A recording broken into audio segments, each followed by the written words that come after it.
గత ప్రభుత్వంలో అయినా, ఇప్పుడు ప్రభుత్వంలో అయినా, అప్పుడు ఎంపీగా ఉండి, ఇప్పుడు శాసనసభ డిప్యూటీ స్పీకర్‌గా ఉన్నటువంటి రఘురామకృష్ణంరాజు గారికి కోర్టు చుట్టూ తిరిగే కష్టాలు మాత్రం తప్పడం లేదు.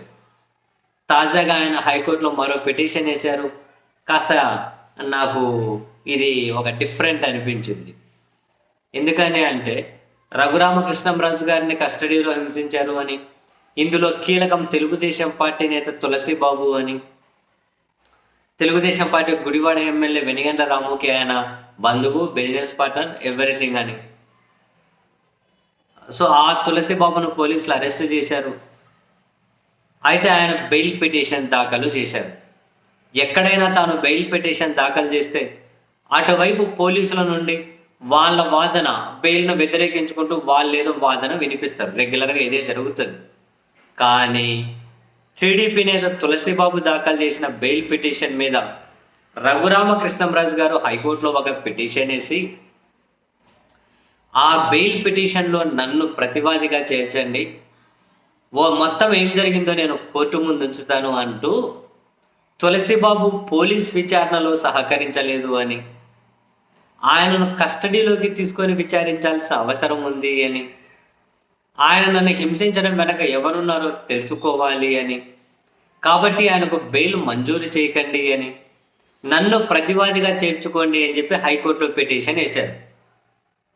మామూలుగా ఇటువంటి సందర్భాల్లో చాలాసార్లు న్యాయస్థానాలు మీకు ఏమైనా కనుక పోలీసుల మీద నమ్మకం లేకపోతే మరి వేరే దర్యాప్తు సంస్థలతో విచారణ చేయించండి అని చెప్పి పిటిషన్ వేసుకోండి అని చెప్పి సూచిస్తాయన్నారు, సూచిస్తూ ఉంటాయి. అని ఇప్పుడు రఘురామకృష్ణంరాజు గారు పోలీసుల వర్షన్ ఆయన వినిపించారు. టీడీపీ నేత తులసిబాబు విచారణకు సహకరించలేదు,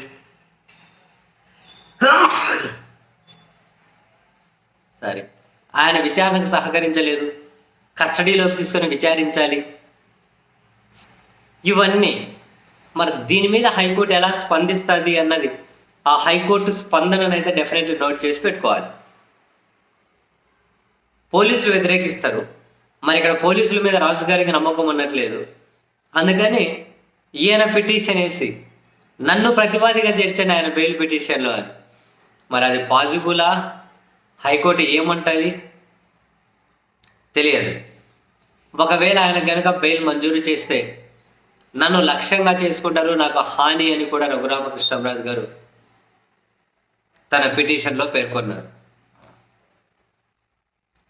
మొత్తం మీద రఘురామకృష్ణంరాజు గారు ఏ పార్టీలో ఉన్నారో అదే పార్టీ నేత తనను హింసించారని, అదే పార్టీ నేత నుంచి ఇప్పుడు హాని ఉందని, ప్రభుత్వంలో విచారణ చేస్తున్న పోలీసులు ఎవరైతే ఉంటారో వాళ్ళ మీద నమ్మకం లేదు అని హైకోర్టుకి వెళ్ళడం ఇంట్రెస్టింగ్.